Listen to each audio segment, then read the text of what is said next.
The Faith in Congress Project. I'm Martha Cleater, policy analyst with Concerned Women for America, on the line with Representative Robert Aderholt of Alabama. We are so glad to be able to speak with you today regarding our Faith in Congress project, and just wanted to ask, what role does faith play in your life and work as a congressman?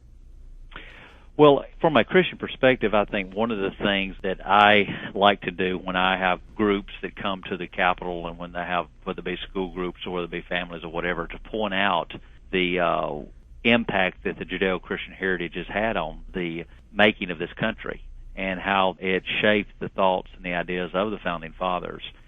So that's one thing that, from a Christian perspective myself, I always like to make sure that the American people, or at least the people that I talk with, understand that role and know that role. So that's been one aspect of it. Of course, on the other side of the coin, my work on a day-to-day basis, certainly I think any person that has a faith, of serious faith, the issues that we deal with on a day-to-day basis, you cannot help but steer the way you think and the way that you look at the issues and the way that where you're presented the issues, how you react. Well, let me ask also, what role does faith play when it comes to dealing with your constituents? Because you are from the Bible Belt. Does that play a role in your constituent relations any? Well, I am very fortunate to have a district that is what some would refer to as the Bible Belt, in the sense that, I've come from a overwhelmingly Christian district. Of course, that doesn't mean that, there's people of Jewish faith, and I'm sure other faiths that live in the district, but I'm sure overwhelmingly it is a majority from the Christian faith. So a lot of the issues that I believe in, and of course that's the way the Founding Fathers set it up, that the districts would be represented by people who represented their districts. So therefore it's only fitting and proper that the district that I represent would have the same values and the same perspective on a lot of the issues that I do. But you, of all the constituents in Alabama, you have had the chance to come to Washington as an elected representative.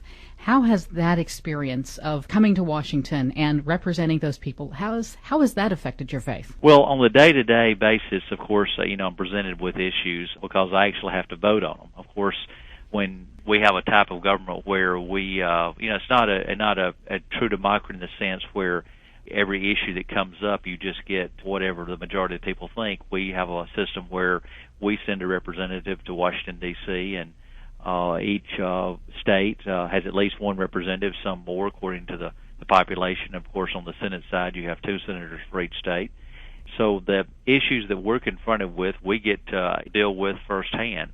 And so, therefore, faith, plays a big role in how I make those determinations as far as, praying about those issues. Some issues are, more cut and dry. I'm very much pro-life, and usually when there's an issue that's regarding the sanctity of human life or something like that, it's not a real issue I struggle with, because I've already made up my mind about how those issues fall and what side I would come down on those issues. Well, along with how you vote on issues, how does your faith affect how you represent your constituents? Because, as you said, not all of them are Christian, but it is kind of a Christian worldview predominating in that region. But that doesn't always translate into politics one for one. I mean, you'll have Democrats and liberals who are Christians, and you'll have conservatives who are Christians. How do you deal with your constituents and talk to them and communicate with them? I think most people up here in Washington as a real true reflection of their district. If you look at the member of Congress that is represented in the district that they live in, they pretty much represent their district. Because if you had someone that was not representative of their district, they most likely would not have been elected in the first place. Or if they do by chance get elected, they probably don't stay up here very long. But by and large, I try to represent my constituents, whether they be Democrat or Republican, whether they be conservative or liberal, but I still have the basic values that I believe in, and so therefore I try to take those values to the fore when I vote on the House of Representatives. Well, has there ever come a time when you've had a conflict where your constituents wanted you to vote one way, yet your conscience and your faith was telling you to vote in another? Well, needless to say, anytime you have around 600,000-700,000 people in a district, you're going to have different views of it. But I will say I've been very fortunate in the sense that most of the time that an issue comes before the House of Representatives, and especially if it deals anywhere in regarding to a moral issue, my constituency has been very much in sync with what I believed in. And so that has been a great help. I know that's not always the case with a lot of members of Congress. But of course, there's always there's going to be a certain number of people that are going to disagree with what you do, and that's just because of the wide variety of the constituency that you have.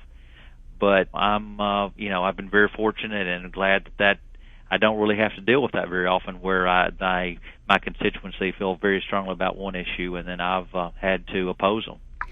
I just have to ask, given your experiences in Congress and your faith, since that time that you have become an elected U.S. representative, has there been any part of the Scripture or any biblical character that you've had a deeper understanding of or more affinity to because of your experiences here in Washington? Well, of course, the easy answer is that we all want to emulate Christ. That's the role model. And, of course, Jesus of Nazareth is the one that, we're commanded to follow him and to follow the issues and follow the principles that he taught. And sometimes that can be tricky and look in the way that something was written thousands of years ago and then translated into a particular situation today. But, certainly that's, I think, has to be the goal, I think, of anybody that has faith up here that, because if you look at everybody else in the Bible, they were, had problems, and which is a good thing because we can identify with those people. They have sins, they have problems, they're not perfect, and so it's refreshing to see that those people were people of faith. But, really, as far as I think that anybody with faith, I think absolutely Jesus of Nazareth has to be, and the principles that he taught has to be the guiding principles. Well, I know that things have changed in Washington over this past year, and you've experienced both the Republican control of Congress and now the Democrat control of Congress, and not getting into all the inside baseball and things that are going on. Is there any way that your constituents can pray for you more specifically to help you make wise decisions and kind of navigate this new environment? Well, I think one thing that, of course, I would always pray for is the discernment on these issues and be able to see what's at the heart of these issues. And a lot of times there will be good arguments on both sides of the issues. And, sometimes those arguments are few and far between on the good side of the issue or even on the bad side of the issue. But a lot of times there are some issues that we deal with that really is not a real black and white area. There are various shades of gray.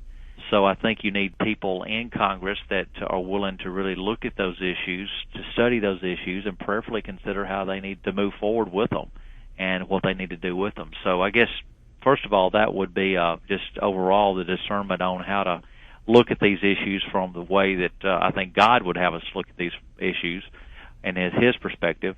And then the second thing, it's difficult in many ways as far as having a family and representing another part of the country and living in another part of the country. I'm very fortunate to have my family here in Washington with me, and so I'm able to go home in the evening and after I finish my work and be with my family. But there's a lot of members' families that are not up here. But I've been very fortunate to have them up here. But still, I have to travel back to Alabama, which, it's always good to get back to Alabama. And sometimes I have to leave my family up here because I may be a short trip or just I'm going on a business trip. So that's sometimes a challenging for I think any family. And especially maintaining two residences, that can't be easy. Well, right, and having two homes and trying to make sure, and of course my wife helps me out a little bit with that, so I'm thankful to have her help in doing that. But it is a challenge in trying to live in two different states. Well, Congressman, is there anything else you'd like to share with our listeners and those who will be praying for you? Well, let me just say it's a real honor for me to serve in the House of Representatives, and I always tell people that the House is a real unique place to serve in because it is really the only office in Washington, D.C. that you have to be elected to represent your constituents. Usually most senators are elected by their constituents, but as you know, if there's a vacancy or retirement or death of a senator, the governor of the state appoints someone to fill that slot until there is until there is an election, and sometimes that can be for up to a couple of years.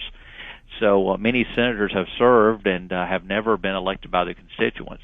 Of course, we saw in the situation where The vice presidents have sometimes left office, and the President of the United States has chosen someone to fill that role when the vice president has stepped down. And then with Gerald Ford, he was chosen as a vice president and then became president.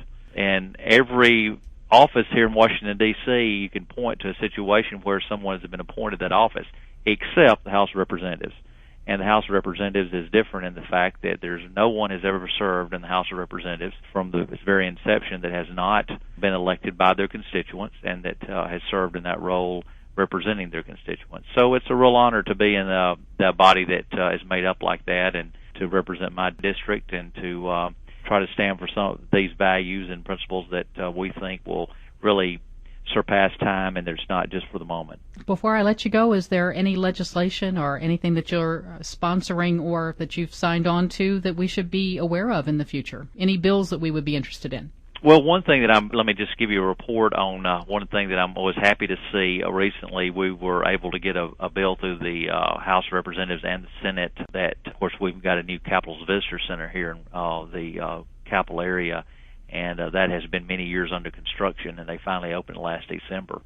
And one thing that was inadvertently or for whatever reason was left out, but the motto of the United States is "In God We Trust," and that was not anywhere in the visitor center as far as in a prominent place, maybe in reference to that, but as far as in a prominent place. And so we had a bill that just recently went to the House of Representatives and the Senate and passed both bodies that will have instructed that "In God We Trust" be prominently displayed in the main part of the visitor center. So that has just been passed, but of course there's been no direct action on that yet. So it's just because it's just passed only a few days ago. So I'm looking forward to following that, and I think it was an overwhelming vote for people who supported that, and I think those are the issues that we need to be commending our representatives and our senators on, that vote for those issues and that stand by those. So I'm hoping to see that we can get that appropriated and the money put into it so we can have those that prominent display there. So whenever a visitor comes to the